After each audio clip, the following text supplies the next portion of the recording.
जय श्री राम। भगवान श्री राम को राम अवतार क्यों लेना पड़ा? इसके पीछे 2 श्राप और 2 वरदान हैं। भगवान विष्णु को राम अवतार क्यों लेना पड़ा?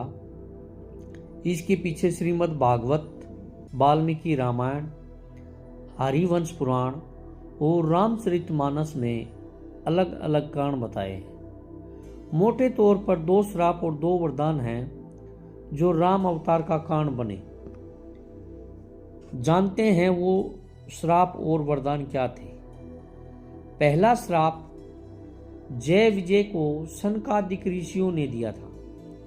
श्रीमद् भागवत पुराण के 3 अध्याय में कहानी है। सृष्टि के आरंभ में ब्रह्मा जी ने कई लोकों की रचना करने के लिए तपस्या की। उनकी तपस्या से प्रसन्न होकर भगवान विष्णु ने सनक, सैनंदन, सनातन और सनत कुमार नाम के 4 मुनियों के रूप में अवतार लिया। ये भगवान विष्णु के पहले अवतार माने जाते हैं। बकुंठ लोक में भगवान विष्णु के जय विजय नाम के 2 द्वारपाल थे। एक बार सनकादि मुनि उनके दर्शन करने बकुंठ गए। जब सनकादि मुनि द्वार से निकलकर जाने लगे तो जय विजय ने हंसी उड़ाते हुए उन्हें रोक लिया। सनकादिक मुनियों को ये बात बुरी लगी। उन्होंने दोनों को 3 जन्म तक राक्षस योनि में जन्म लेने का श्राप दे दिया। अक्षमा मांगने पर सनकादिक मुनि ने कहा कि तीनों ही जन्म में तुम्हारा अंत स्वयं भगवान श्री हरि करेंगे। 3 जन्म के बाद तुम्हें मोक्ष की प्राप्ति होगी। पहले जन्म में जय विजय ने हिरण्याकशिपु व हिरण्याक्ष के रूप में जन्म लिया। भगवान विष्णु ने वराह अवतार लेकर हिरण्याक्ष तथा नृसिंह अवतार लेकर हिरण्याकशिपु को मारा। दूसरे जन्म में जय विजय ने रावण और कुंभकर्ण का जन्म लिया। इनका वध करने के लिए भगवान विष्णु को राम अवतार लेना पड़ा। तीसरे जन्म में दोनों शिशुपाल और दंतवक्र के रूप में बने।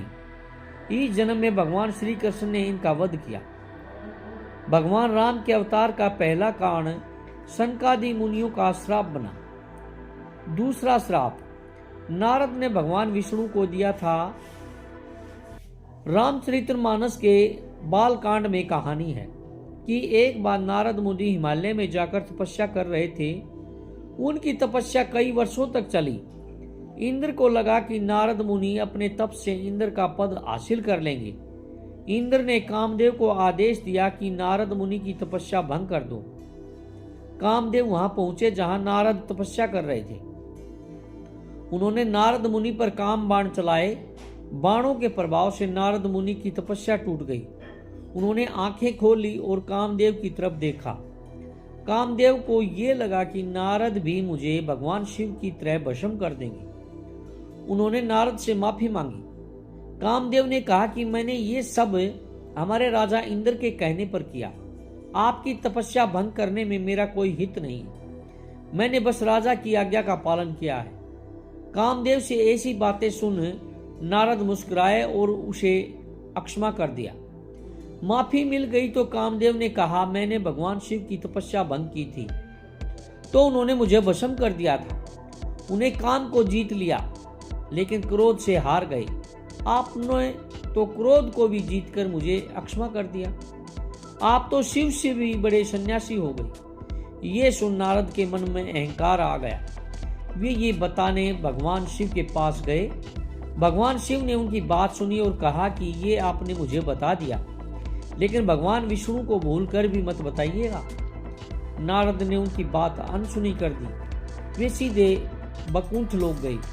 यही बात उन्होंने भगवान विष्णु को बताई। भगवान विष्णु समझ गए कि नारद को अहंकार हो गया है। उनका अहंकार मिटाना होगा। भगवान विष्णु ने अपनी माया से एक नगर बसाया जिसका राजा था शीलनिधि और उसकी बेटी थी विश्वमोहिनी जिसका स्वयंवर होना था। नारद जब उस नगर में पहुंचे तो विश्वमोहिनी को देखकर वे सोचने लगे कि अब मुझे भी विवाह कर लेना चाहिए। उन्होंने भगवान विष्णु के पास जाकर कहा कि आप अपनी माया से मुझे अपना रूप दे दीजिए ताकि विश्वमोहिनी अपने स्वयंवर में मुझे ही चुन ले। भगवान विष्णु ने नारद का मुंह बंदर जैसा बना दिया। विष्णु खुद स्वयंवर में पहुंचे और विश्वमोहिनी ने उन्हें अपना वर चुन लिया। नारद पर सब हंस रहे थे। ये देख नारद ने भगवान विष्णु को श्राप दे दिया कि तुमने मुझे स्त्री वियोग दिया तो तुम भी मानव शरीर धारण कर 14 वर्ष स्त्री योग में भटकोगे। मुझे बंदर का मुंह दिया, ये ही बंदर तुम्हारी पत्नी को खोजने में सहायता करेंगे। नारद का ये श्राप भगवान विष्णु ने ग्रहण किया।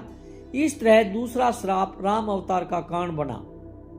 अब आइए 2 वरदानों की बात करते हैं। पहला वरदान विष्णु ने मनु और शत्रुपा को दिया। श्रीमद् भागवत पुराण का कहना है कि सतयुग में मनु और शत्रुपा जो ब्रह्मा के ही अंश से जन्मे थे, दोनों ने संतान पाने के लिए भगवान विष्णु की वर्षों तक तपस्या की। उनकी तपस्या से खुश होकर भगवान विष्णु प्रकट हुए। उन्होंने मनु और शत्रुपा से पूछा कि क्या वरदान चाहिए। दोनों ने कहा कि हे भगवान, हमें आपके जैसी संतान चाहिए। भगवान विष्णु बोले, मेरे जैसा तो बस मैं खुद ही हूं, तो मैं खुद ही तुम्हारे पुत्र के रूप में कैसे जन्म लूंगा। त्रेता युग में तुम राजा दशरथ और शत्रुपा कौशल्या बनकर जन्मेंगी। मैं तुम्हारे पुत्र राम के रूप में जन्म लूंगा। इस तरह मनु शत्रुपा को मिला वरदान राम जन्म का कारण बना। आइए जानते हैं दूसरा वरदान। रावण को भगवान ब्रह्मा ने दिया था। वाल्मीकि रामायण के मुताबिक भगवान ब्रह्मा के लिए रावण ने कठोर तपस्या की। ब्रह्मा प्रसन्न हुए, रावण से वरदान मांगने को कहा। रावण ने कहा, मुझे अमर होने का वरदान चाहिए। ब्रह्मा जी ने जवाब दिया कि संसार में कोई भी अमर नहीं है, जो पैदा हुआ है उसे मरना ही होगा। हाँ, तुम अपने मरने की परिस्थितियां खुद तय कर सकते हो। रावण ने कहा, ठीक है, आप मुझे वरदान दीजिए कि मुझे कोई देवता या दानव नहीं मार सके, न नाग, किन्नर, गंधर्व, यक्ष, गण या कोई देवी भी ना मार सके, मुझे कोई हिंसक पशु भी ना मार सके। ब्रह्मा जी ने उसे ये वरदान दे दिया। रावण ने मनुष्य और वानर ये छोड़ दिए, क्योंकि उसे लगा कि जब कोई नहीं मार सकता तो नर और वानर ये दोनों उसे कैसे मार पाएंगे। रावण को ब्रह्मा का दिया ये वरदान भी कारण था कि भगवान विष्णु को मानव रूप में राम अवतार लेना पड़ा, क्योंकि रावण कोई साधारण मानव ही मार सकता था। इस तरह 2 श्राप और 2 वरदान राम अवतार के मुख्य कारण बने। अगर आपको यह वीडियो अच्छी लगी हो तो प्लीज़ लाइक, सब्सक्राइब एवं कमेंट जरूर करिएगा। जय श्री राम लिखकर।